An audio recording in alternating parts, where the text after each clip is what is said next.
In a place called the Graveyard of the Atlantic lie the remains of one of America's most famous ships, the USS Monitor. This was the Navy's first iron warship. It saved the North in the Civil War and changed forever the way war was waged at sea. But reaching the Monitor is difficult. Man station. Give me air to the heads. Bleed them down. A team of Navy divers prepares for the treacherous assignment. On the side, divers been to stage. Divers on the stage.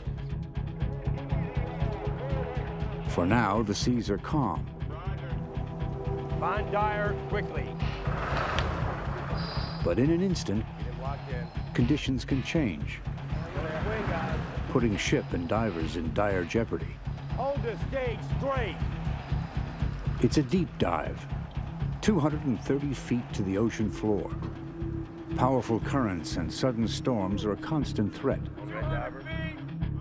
The objective for the first dive is simple: find the target. 10 feet on the clump line of slack.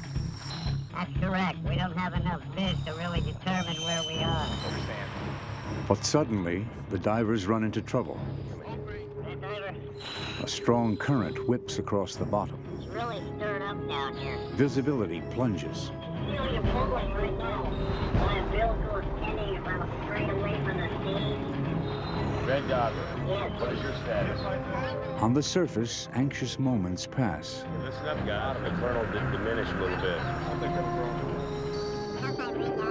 Moving out right now. Big Diver moving out. Red Diver, can you get a look at your compass? Tell us what direction. I started heading out to the south. We got the wreck in sight.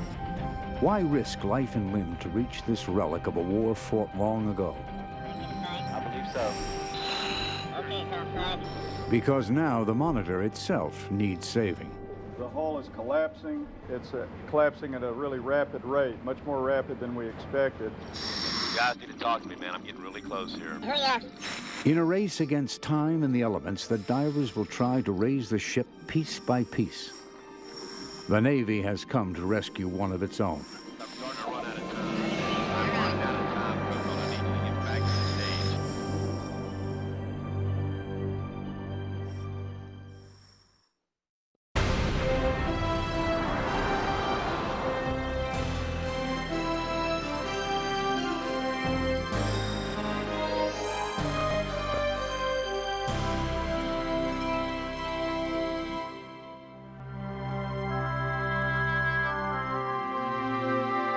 Major funding for NOVA is provided by the Park Foundation, dedicated to education and quality television.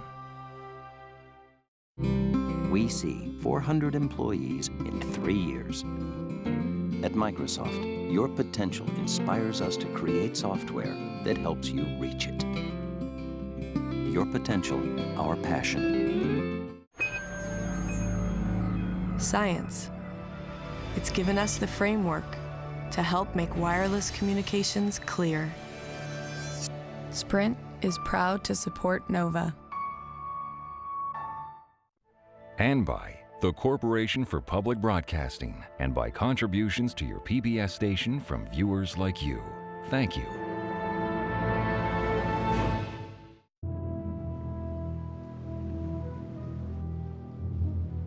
It is one of the most famous battles in the American Civil War, the Monitor versus the Merrimac. The first clash between ironclad warships. A pivotal moment in this war and in naval history.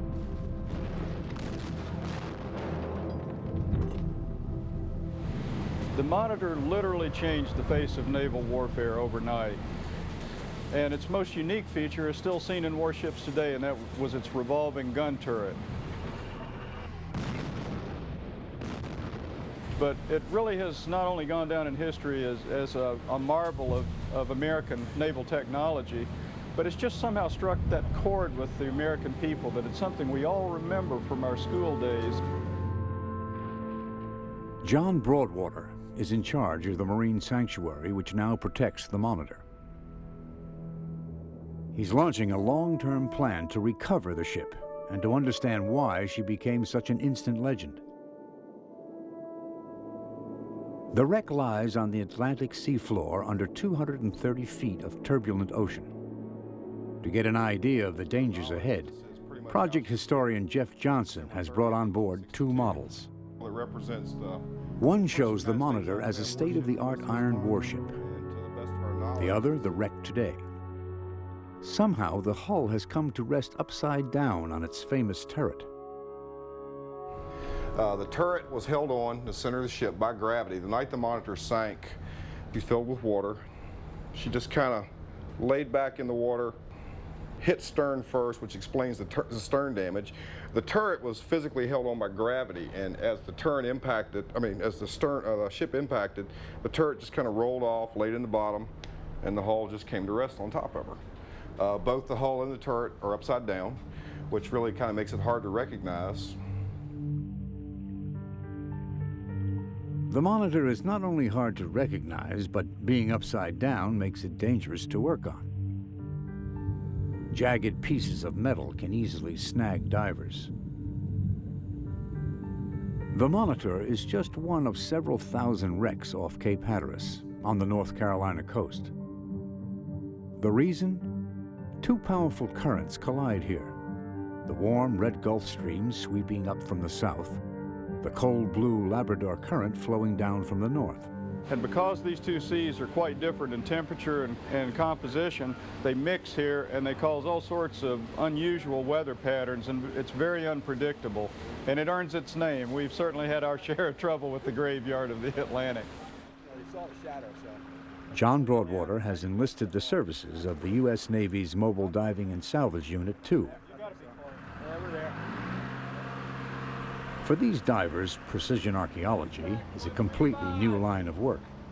We're salvage guys. It's not how precise or where exactly something is, it's just how quick you can get off the bottom usually. So this is different. We've had to sit down with the guys, slow up, and go over, hey, we're here, we're mapping, we're doing everything precise, so it's definitely different than anything we've ever done. Diver, do a bow style and make sure you're clear. Good. Chris Murray commands this elite Navy dive team. They brought up the gruesome fragments of TWA Flight 800 when it crashed off Long Island. But the conditions there were mild compared to what they now face. Optimally, we would like it right in here, 10 feet off. Make sure you check the bottom, make sure it's clear. Looking at the bottom. Commander Murray knows that at 230 feet, his divers are pushing the limits for safety and depth. The man he places in charge of this difficult operation is Master Diver Donnie Dennis. Cape Hatteras is one of the worst places you can dive at in the world. The weather changes dramatically, the current.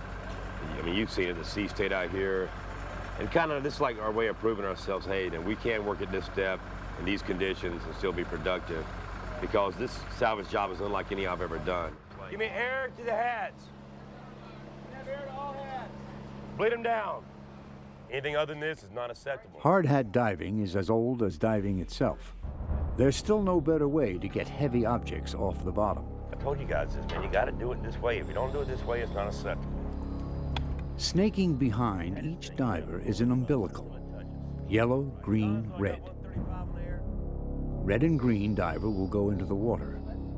Yellow will remain on deck, ready to dive in an emergency. Ensure EGS valve shut, sonar valve open.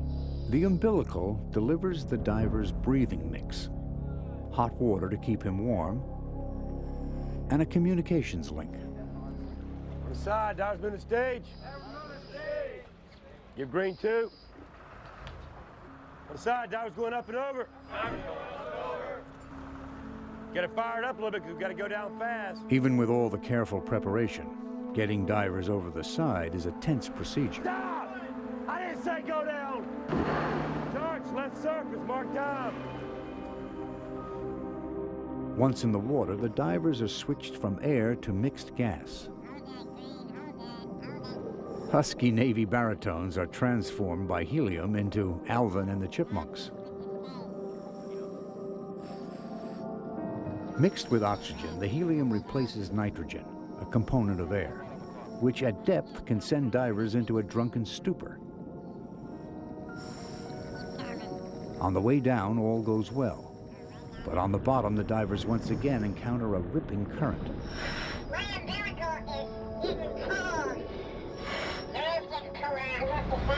You must be fouled. This time, conditions don't let up. The divers are in danger of being swept off the wreck. Okay, we are. We're coming off the bottom right now. Come off the bottom. Master diver Dennis decides to bring the team up. Yeah, listen up, guys. Once we get off the bottom, the current will diminish a little bit. 210! They gotta match the wire as the wire comes up. They are pulling faster than the wire. It takes 5 men hauling on each umbilical to stop the divers from being swept away by the current. Current's heavy, it's catching umbilicals. So we're aborting the dive, we're gonna come up and just regroup and wait till the current's really trying to dropped off on us. Fired up! Yeah, we're there. At this depth, the divers can't come straight to the surface. They must make a series of decompression stops.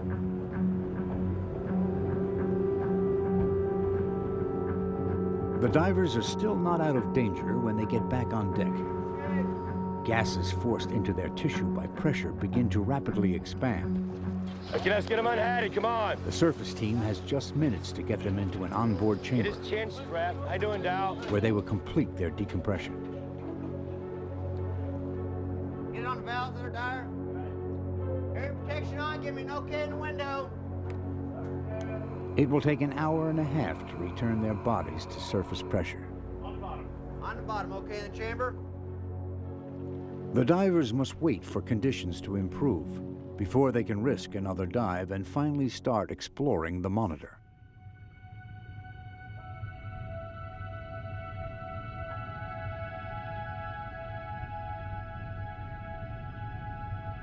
The Monitor was the brainchild of John Ericsson, one of the great engineering geniuses of the Industrial Revolution.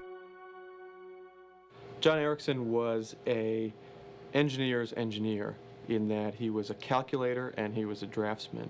But he was not really a tinkerer. He wasn't one of these people who grew up in a garage or on a farm particularly, which was common for the day. He grew up doing military engineering, ballistics, and what first brought him to the attention of others was his drawing abilities. Ericsson's drawings translate into a wide variety of projects. Canals in his native Sweden, locomotives in Britain. He invented probably what was considered to be the fastest locomotive ever built for her time frame. He even designed steam machinery to run sewing machine factories, but his passion was always ships.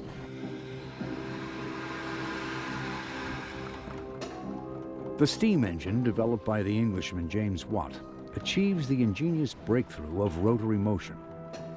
The task that John Ericsson sets himself is to harness this power to drive a warship. At his drawing table, he arrives at a most unconventional solution. To a friend, he writes, "Designed a rotary propeller actuated by steam power, consisting of a series of segments of a screw, attached to a thin, broad hoop supported by arms so twisted as also to form part of a screw.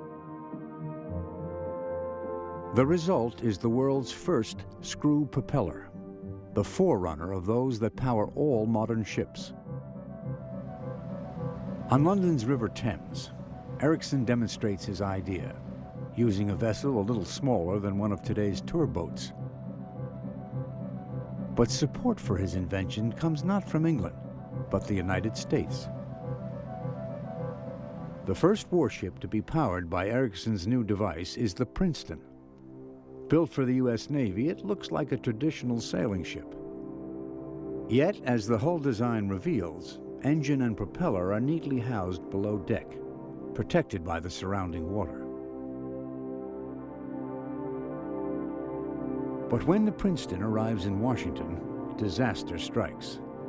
Robert Stockton, a prominent naval officer and Ericsson's partner, has armed the vessel with a powerful 12-inch gun. During a demonstration for President Tyler, the gun explodes with deadly results.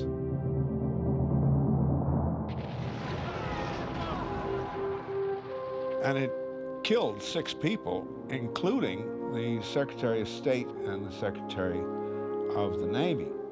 And it was a terrible, terrible crisis in Washington and a great scandal. And Stockton had so much power in Washington that he managed to get the whole blame put on Erickson, although it was not Ericsson's gun that had misfired. Ericsson's name was anathema from that time on in the Navy Department. Angry and maligned, John Ericsson retreats to the sanctuary of his drafting office. In a letter he writes, "I say damned is the injustice of calling him wild, who with his wildness has originated and perfected naval propulsion." He was also very prickly, very thin-skinned, very sure of himself, but at the same time very upset if other people did not share his high expectations of himself. A genius to some, a pig-headed purist to others, Ericsson refuses to abandon his vision of a truly modern, steam-powered warship. Torch, let's surface, mark time. At the Monitor wreck site, the current on the bottom has finally slackened. John Broadwater must work quickly. He sets his sights on recovering the Monitor's propeller, an improved version of Ericsson's original design. In the context of the wreck itself, the propeller is unstable. It's in an area of the wreck that's deteriorated so far that it's not properly being supported, and if the propeller is not somehow stabilized or removed, the hull may collapse because of it. But in a larger sense, the Monitor's propeller was unique in another way, in that it was one of the first of the types of screw propellers that were just starting to develop in that day. Yes, you sure do. You got about 10 minutes. The divers start by removing the marine growth from the Monitor's propeller. But after all the delays, they're in too much of a hurry. Hey, both divers, listen up. I don't want you getting a CO2 hit down there. If I hear you guys breathing hard, I'm on board.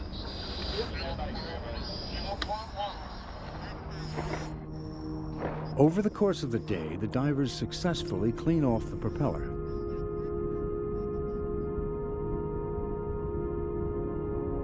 Now attention shifts to John Ericsson's other great invention, the Monitor's gun turret. It only had 2 guns, but they were very large bore guns, and the turret could be revolved in any direction, so the guns could be aimed without changing the course of the ship. So it allowed for much more rapid aiming and firing, and also the turret was so heavily armored that it was virtually impervious to shell fire from any of the other guns that ships carried at that time. Come here, Adams. You gotta catch the architects to come out of this, right? With the same. The Navy team assembles a hydraulic dredge to clean out the turret, which is now filled with sand and debris. It's an important dive. One John Broadwater will make himself using scuba gear. Since the wreck was discovered in 1973, no one has managed to look down inside the Monitor's turret. Well, this dive we're going to try and excavate inside the turret, just far enough down to see if we can locate the guns and carriages. We think they're in the turret, but until we see them for sure, we won't know. Whatever Mr. Broadwater points at, you suck at. At first, everything goes according to plan. John Broadwater rendezvous with the 2 Navy divers. They start the dredge. Energize again.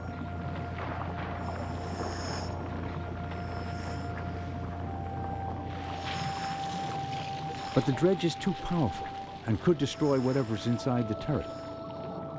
The divers abandon the attempt. For now, the question of the Monitor's guns must remain a mystery. But it was heavy guns like these that created the need for iron warships.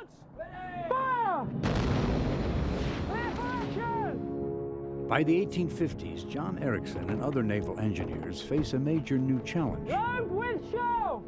Guns can now fire a dangerous new device, the exploding shell. At 1,000 yards! Fire! The threat of a shell was that it would punch through the outer hull of the ship. It would get onto the gun deck where all the loose powder and ammunition was lying. It would explode there. It would set off secondary explosions. It would kill large numbers of the crew. It would cause panic. If it reached lower into the ship, it might even blow a hole below the waterline and cause the ship to sink. So it was a very serious threat, a far more serious threat than the arrival of a simple solid shock projectile. In 1860, the British Navy responds to this threat by building a huge new warship, the HMS Warrior. Its hull is built entirely of iron, and its main gun deck is further protected by 4.5 inches of wrought iron armor. Yet it still looks like a sailing ship. Ericsson, true to form, takes a completely different approach. Ericsson throws all of that away, and he takes just the fundamentals, the armor, the engine, and the gun. And he puts them into the smallest conceivable package for service, probably not on the open oceans, but certainly in coastal waters. It's a completely different response to exactly the same technology and the same challenges. Ericsson's answer is the Monitor. It's so unlike anything else, he doesn't even call it a ship. Instead, he calls it a sub-aquatic system of naval warfare. It's the beginning of a new era. The Monitor's iron deck rises just a few inches above the surface. Its turret rotates using steam power.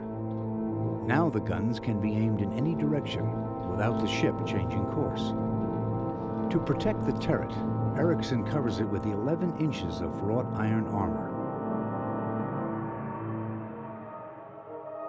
Inside, 2 powerful guns run on sleek mechanical carriages.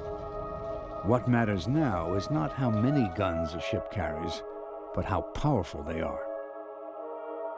Yet, this revolutionary warship still only exists on paper, as America heads towards its greatest crisis. April 12, 1861. The shots fired by the Confederates on Fort Sumter signal the beginning of the American Civil War.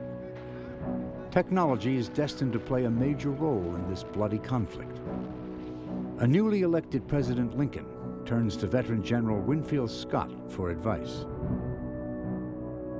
Scott, who had been a hero in the Mexican War, gave him very good advice.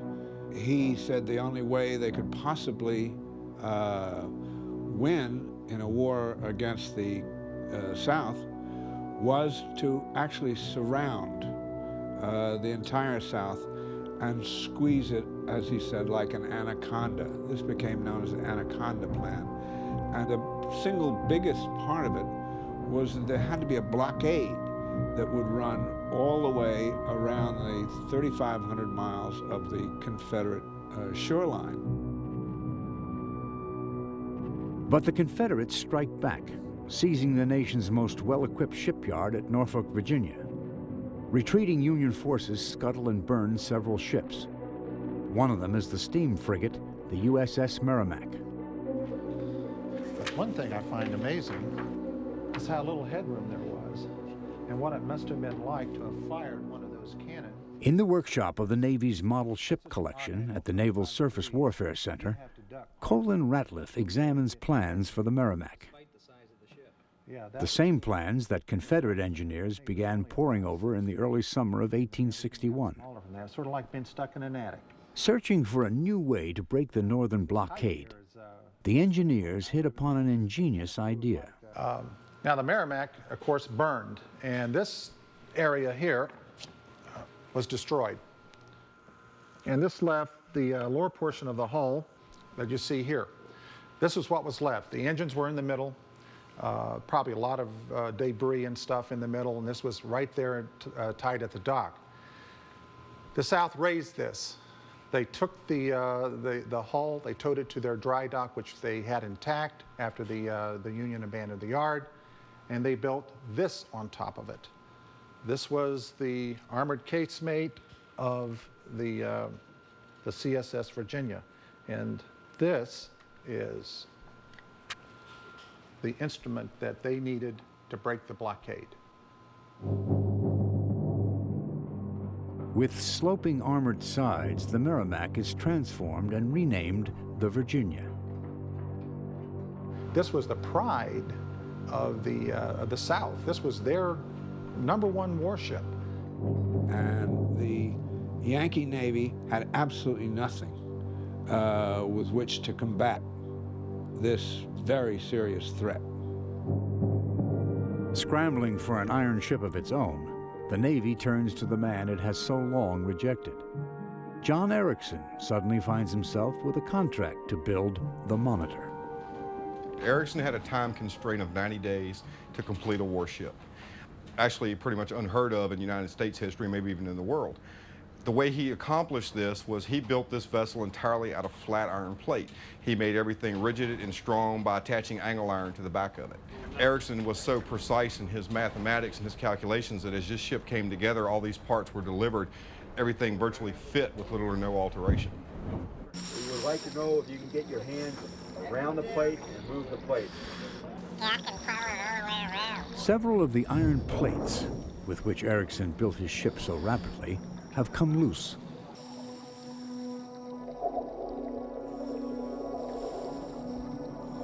Once they are mapped, the divers drag the plates to a lift basket.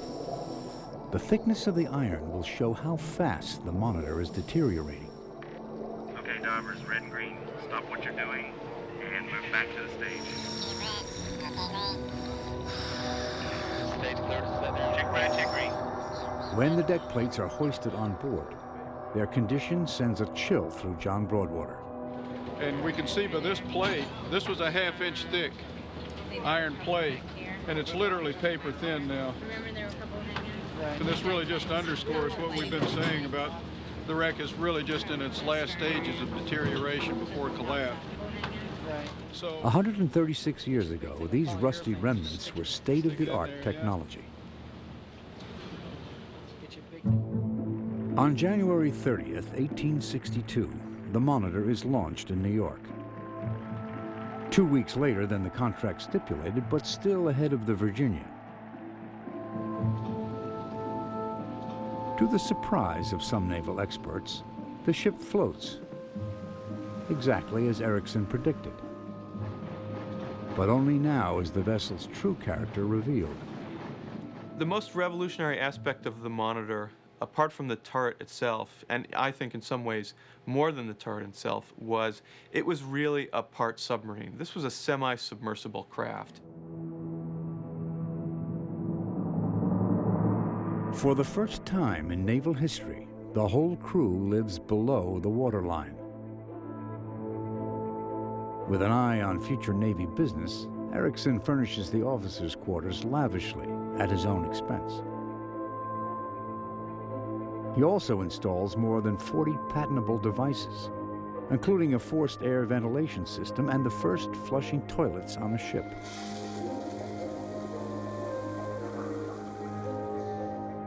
On the wreck, most of the crew quarters have collapsed, leaving little to suggest how the 58 officers and crew once lived. There were skylights in the deck, and they would look up and see through the skylights sunlight coming in, and there would be water between them and the sunlight. And sometimes they would even look up and see fish in the skylights. And it was really, it's almost, some of the early scenes on the Monitor read like they're straight out of Jules Verne, 20,000 Leagues Under the Sea. These men are living in a submarine world, and it's the first time ever that they're doing it. And it creates an awful lot of complicated and interesting responses. William Keeler, the ship's paymaster, is immediately impressed. To his wife, he writes, "Yesterday I saw my iron home for the first time." But Captain John Worden has misgivings. He writes, "Here was an unknown, untried vessel, an iron coffin-like ship, of which the gloomiest predictions were made. with her crew shut out from sunlight, depending entirely on artificial means to supply the air they breathe. This wheel drove the ventilation system. If it fails, the crew could suffocate. Further back are the boilers and the engine. For most people at the time, the steam engine is still an almost magical device. It powers everything on board: the turret, the pumps, and of course the propeller. As the Monitor heads off to face the Merrimack, Erickson has supreme confidence in his ship. To President Lincoln he writes, "The time has come, Mr. President, when our cause will have to be sustained not by numbers, but by superior weapons."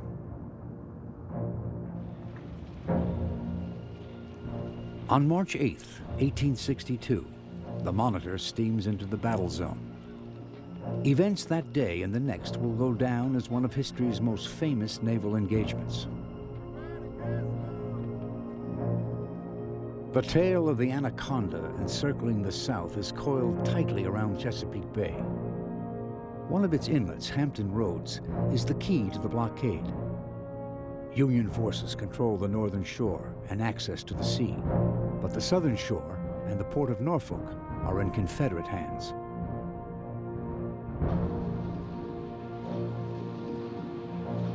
Only hours before the Monitor arrives, the Virginia steams out of Norfolk Harbor, ready to break the blockade.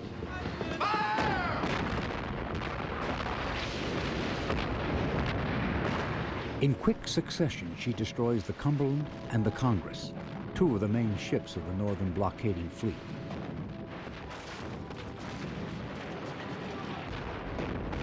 Hundreds are killed.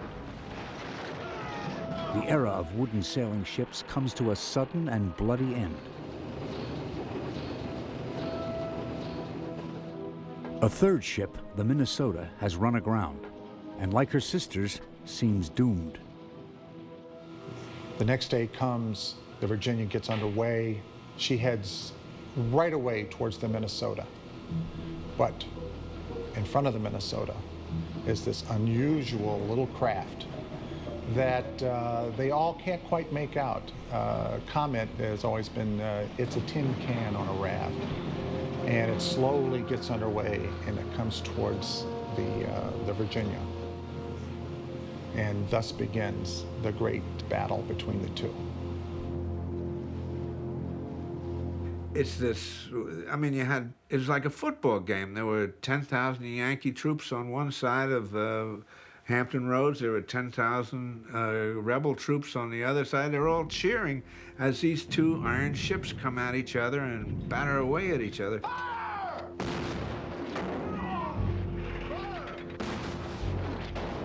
One of the things which astonished participants was a simple fact which is reported over and over again, was seeing these both iron shot and exploding shells simply bouncing off the sides of both of the ships. And these shots, everybody knew how deadly they could be, what kind of carnage they could cause. For the people inside the Monitor, they caused a little bit of confusion and they did stun some people, but it wasn't anything like the kind of damage which had been caused the previous day. At times, the two ships are just feet apart. Each fires more than 20 accurate shots. But neither can pierce the other's armor. It seemed like two machines were fighting each other. And frequently you see the battle reported as the first fight between ironclads, as though the ironclads themselves were doing the fighting and not the people who were running them.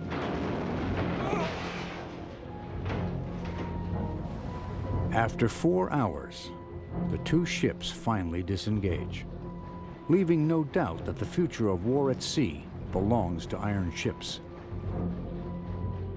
The effect on the Civil War is no less decisive. They fought to a standstill. Virginia went back up to the Gosport Navy Yard for slight modification and to lick her wounds and to fix what they could fix. The Monitor stayed on station to protect the fleet. But Monitor and the blockading fleet was still there. More importantly, the idea of the Anaconda Plan was intact.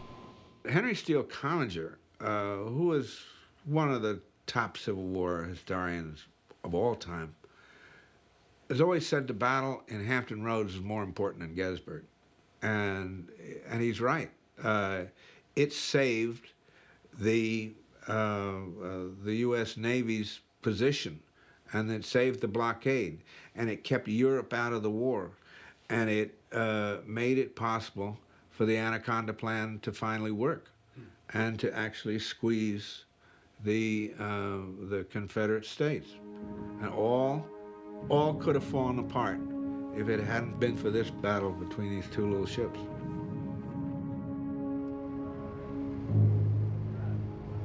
Like their predecessors who fought in the Monitor, these Navy divers sense that their moment has come. Commander Murray prepares his team for the expedition's greatest challenge. Hey, most people dream about an opportunity like today. Today we're making that dream come true, so let's go. Think, be safe, just do it methodical, let's go. The Navy team is now committed to a single objective, recovering the Monitor's propeller. Give me air to the heads. The early dives go without a hitch. All right. Go to work. The first team positions a saw on the propeller's wrought iron shaft. Hold it right there. All right, what do we got? Another team attaches the nylon sling and lift bag that will bring the propeller to the surface. Looks good. Okay. Okay, give us a view of the slings now. I want to see how the slings are and if we need to take any slack out. But as they return to the ship, there's trouble. One diver has reacted badly to the switch to pure oxygen. Dow, you're ventilating? Master diver Dennis orders them back onto air. First stop, shift to 60-40. The pure oxygen used to speed up the decompression process has caused the diver's heart to race. He could go into convulsions. It's a dangerous moment. If they have to rush him to the surface, it could kill both him and his partner. At the stage, his partner tries to keep him calm. It's very dangerous. If you don't lower the PPO2 very quickly, the guy can go into an O2 convulsion. It's sort of like like a seizure sort of thing. Almost every time when the seizure's over, the guy will be unconscious for 10 or 12 minutes. It's very ugly, very ugly.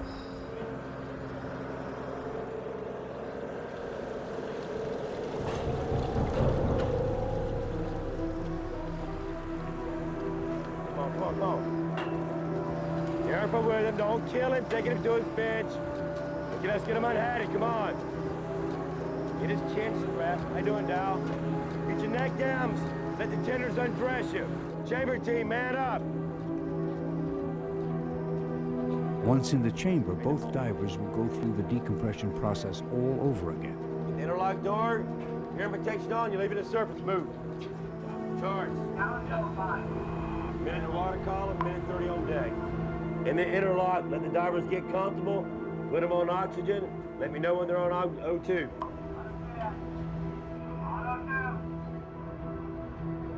That much umbilical. The incident has everyone on edge. Just one. So take this spinnaker shackle and coil the crap on the damn stage so I can see it. I don't know why this is so hard.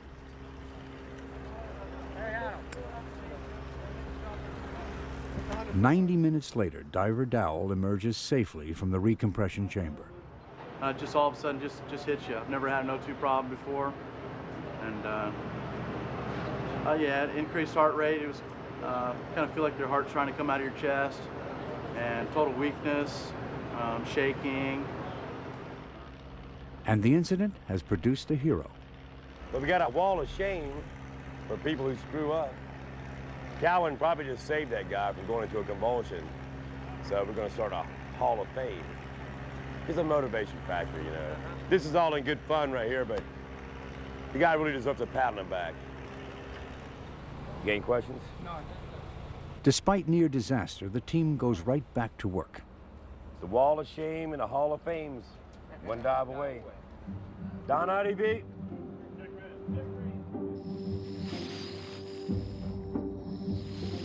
At last, the divers are blessed with near-perfect conditions. But they've never encountered 100-year-old wrought iron before. There's no room for error. Power to the saw. You got saw, power to the saw. Power to the saw. Let us know when you start cutting. At 11 a.m., the saw blade begins to bite into the Monitor's 9-inch propeller shaft. It's the moment the whole expedition has been leading to. Hey, Cowan, remember now, don't put too much pressure on the blade. I understand, Captain. We're doing fine, Captain. Everything is going A-OK. I understand.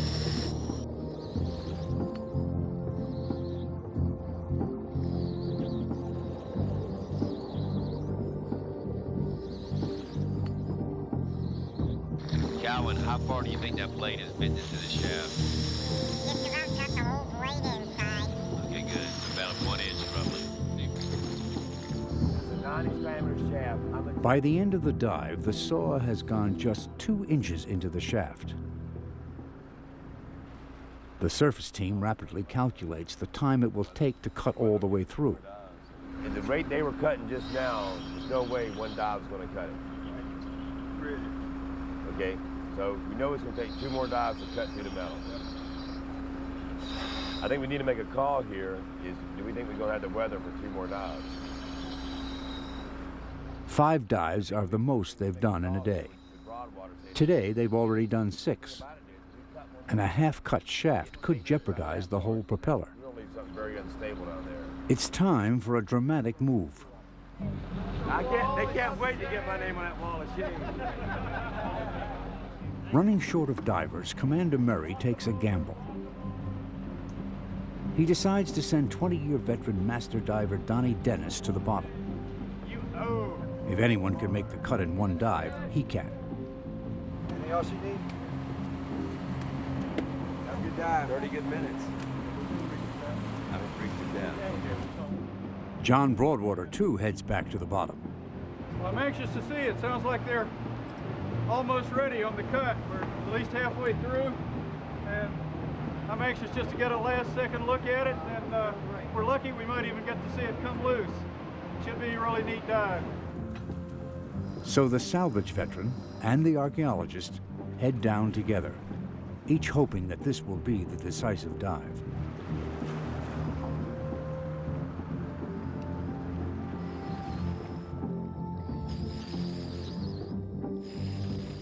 Both men go to work.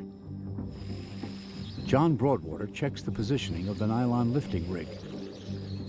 Master diver Dennis proceeds with the cut.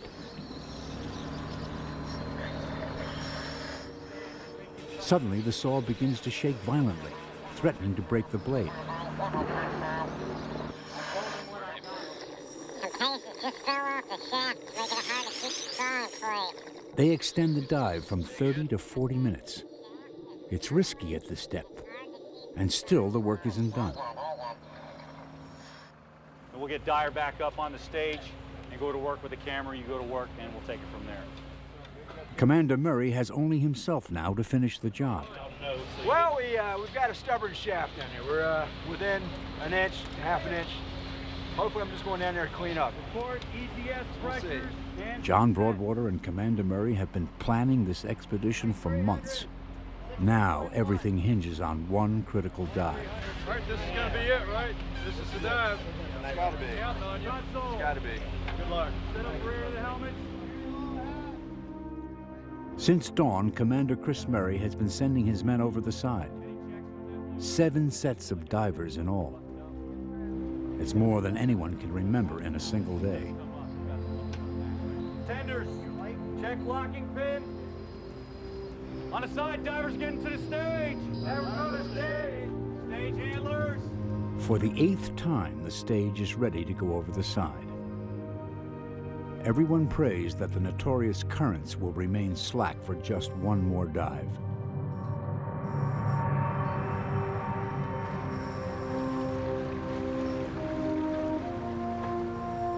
Okay, red. Okay, green. All right, what do we need to do? When the divers hit bottom, they find the job almost done. A sudden surge has snapped the last few inches of the shaft. Understand. I got it. They call for the cable attached to the propeller to be raised. All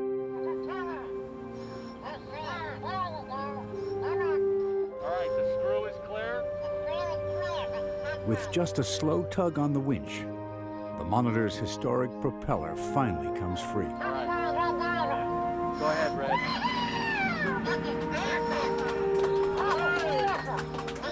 Ready? I think it's two things. I think the fact that it's Ericsson's own hand was involved in this is important. But I think it's also important that this shows that we do have the capability with this team to save parts of the Monitor and preserve them indefinitely for people to enjoy for years to come. Darkness arrives quickly, and with it, a sudden storm. Kevin, 107 ascent time. It is as if the gods of Cape Hatteras are making one final attempt to hold on to their escaping prize. Skipper, good job. All right, come on, let's go. Chamber crew, man your station. All right, we got time. Walk them. Meanwhile, the propeller hangs in the dark ocean below, like some strange leviathan hooked from the deep. Keep fingers, 2 tension lines, a mast and a set of fins, and a body right here. As preparations get underway to receive the propeller, there's still no guarantee of success. And they're trying to be as careful as they can. The danger with an artifact this size and this age is when it breaks the air-water interface and gravity takes effect. So we're kind of holding our breaths until then. For the first time in 136 years, the Monitor's propeller breaks the surface. But then the cable starts to swing. The newly freed propeller threatens to dash itself against the ship that has come to save it. Down, Tommy, down, Tommy. Stop, Tommy, stop, down, Tommy, down. Down, Tommy, down. Fast, Tommy, fast. Boom, boom, boom. Boom, Tommy. Whoa. Down, Tommy, down. God almighty, damn. Down, Tommy, down. That was exciting. But a sobered crew quickly attaches more tending lines. Gently, they steer the 4 tons of Civil War wrought iron into the cradle that awaits it.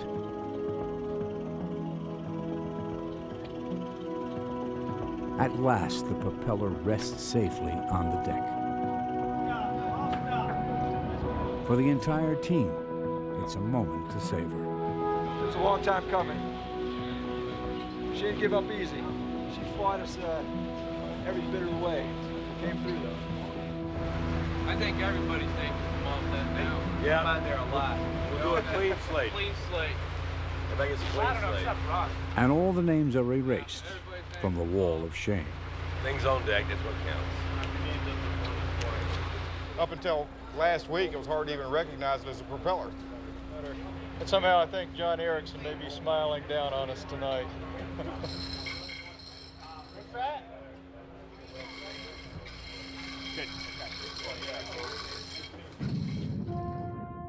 The Monitor becomes an instant legend following its stunning success at Hampton Roads. The New York Times calls it the Battle of the Giants. The ship and its new technologies capture the Northern imagination. But the Monitor's success also inspires caution. President Lincoln sends out a terse note warning she should not go skylarking up to Norfolk. But soon the Confederate port of Norfolk falls, and the Virginia is blown up to keep her out of Union hands.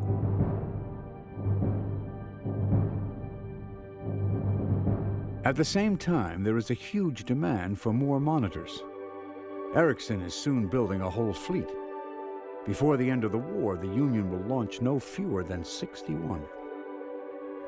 The problem was that the Monitor idea became so popular and it became politically so important to the Lincoln administration that they began to see the Monitor as the answer to all of their problems. And they built bigger and bigger monitors, of which Ericsson's Monitor, the Puritan, was perhaps the biggest and most extreme. And these were thought of as open ocean fighting vessels.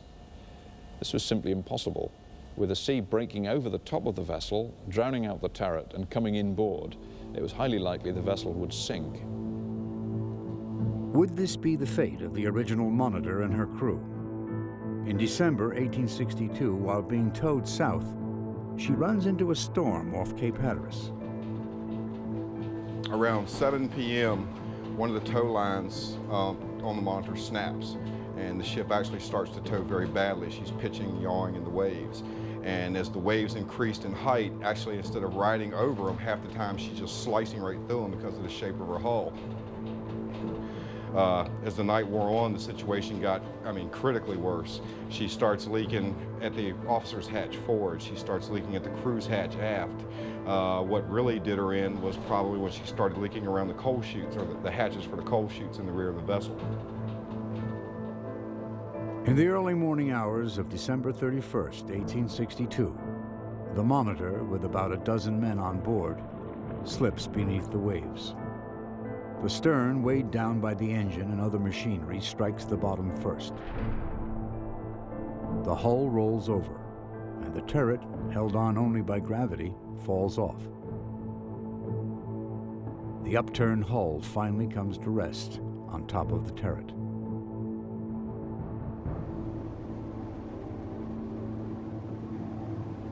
"136 years later, the Kelly Show S steams into Hampton Roads, with the Monitor's propeller on board. It's unloaded at Newport News, where thousands once cheered the Monitor as it returned from battling the Virginia. Today, television crews and reporters gather at the Mariners Museum to witness the unveiling of this triumph of 19th century technology. A lot of planning, a lot of effort went into this, and appropriately, it is a team of U.S. Navy divers who have recovered the propeller that powered the Navy's first modern warship. As for John Erickson, he died on March 8, 1889, one day short of the 27th anniversary of the Battle of Hampton Roads. His body was returned to his native Sweden, where it lies in a magnificent mausoleum. As a reminder of his great technological achievement, nearby stand two 15-inch Dahlgren cannon, similar to those on the Monitor.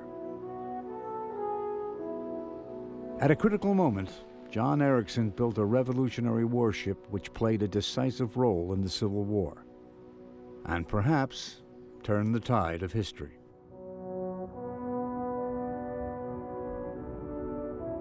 Of the many Monitors built, the original is still the most complete, which is why archaeologists will risk diving to these depths to study its fragile iron remains. Whether future expeditions to the wreck succeed or fail, the Monitor remains a powerful symbol. The ship that shone for a brief yet dazzling moment, and in that moment changed forever the way war was waged at sea.